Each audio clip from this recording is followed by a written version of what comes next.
The goal of this little video is to show you how to determine the center of mass from a uniform arc. I'm not going to do the whole thing, but I'll kind of sketch out a few details. So give me just a second here.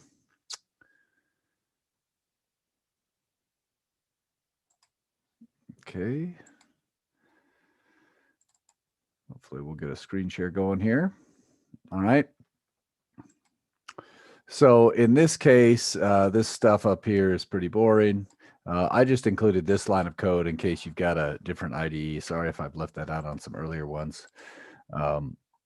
Okay, so we've got a mass density, and let's just go through this part here. So notice I'm defining a minimum angle in degrees and a maximum angle in degrees, and then I'm using the radians function to convert to radians. And then I can calculate a change in theta. Instead of dx, now we can do d theta. All right, seems reasonable. Similarly, I could get an arc length. Instead of ds, I could get, instead of dx, I could get ds equals r d theta. So now we've got, and maybe I'm going to split this thing up into, I don't know, let's say we want to do 6 slices or something, right? And notice you could type in the radius here and everything like that.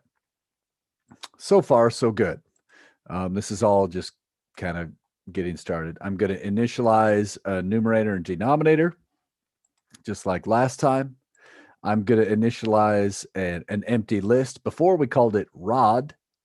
I'm going to call this one arc. And again, notice the square brackets, not parentheses. That's just going to help keep me organized. And an increment parameter. So you may need to think about whether you use less than or equals if you use a full circle, but I'll let you worry about that later. But let's go ahead and let's just start right here. So I used a for loop this time. And so this is a different way to do things. And notice theta is a parameter I haven't yet defined. Okay, so this defines, okay, create theta, and we're going to go from the minimum to the maximum in increments of d theta. All those we figured out. Excuse me, sorry. So I'm going to create a ball. I'm going to put the ball's position, and I want to be careful here. I don't just want to put it at theta. I want to add half of d theta just so things get centered within the rod. Remember, if you ignore this term d theta over 2, the ball's position will be at the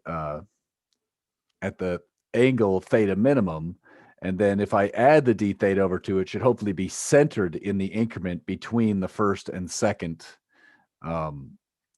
values of theta.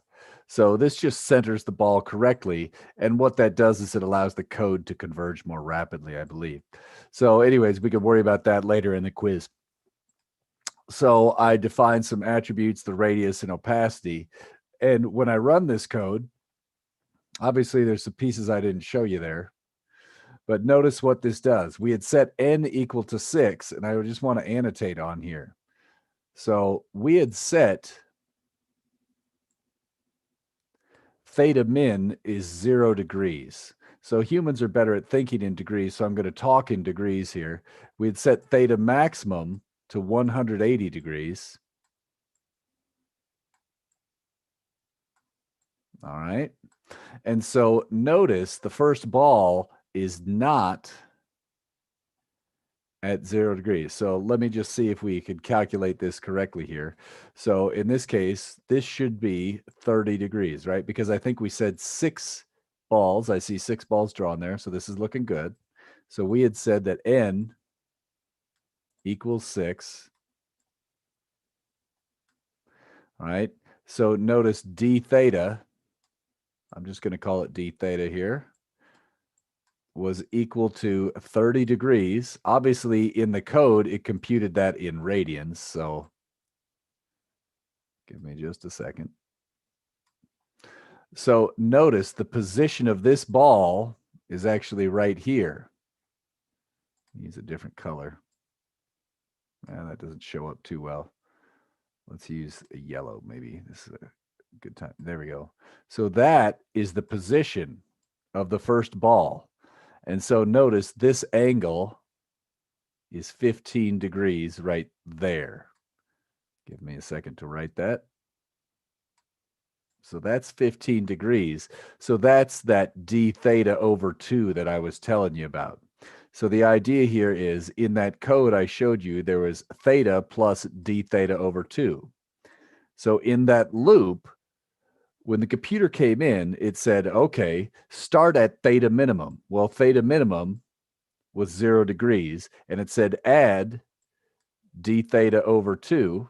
Well, d theta over 2 is 15, and that's why it puts this position here. And notice, boom, boom, boom, this is going to get those centered. And what I was mentioning, notice this lines up right on the vertical axis. So I don't know if you could see here, but there was a little dot there. That's the vertical axis. And this actually makes sense. If we had forgotten this shift, or maybe if you had coded this in a different way, for large values of n, you might not notice the difference. But for small values of n, the pink sphere might be shifted this way because all of the other spheres would be drawn 15 degrees lower, which would tend to shift the mass over to the first quadrant. And so we want our codes to converge with as small a value as n as possible. Why? Later on, if you want to animate something and have to go through and check over a large number of spheres, we want that large number of spheres to be as small as possible while still giving realistic outputs. So it may seem silly to care about this when you could just jack up n to 6,000 and it would always work whether you did the dx over 2 or the d theta over 2 or not. But this is a good habit to get into. And that's really what I wanted to show you. So going back into that program one last time. Okay. Notice the kind of the guts here. We see that you have to remember that the code is going to compute sine theta and cosine theta using radians.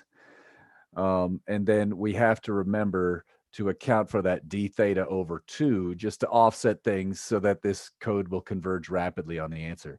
Let's see what happens if I leave that out. Okay, again, cosine needs radians. That's why we converted it. So when I run this, let's see what the code looks like. And you can see the center mass is a little bit off there. So that's what that is doing. That's it. We'll end the live stream for that one right there.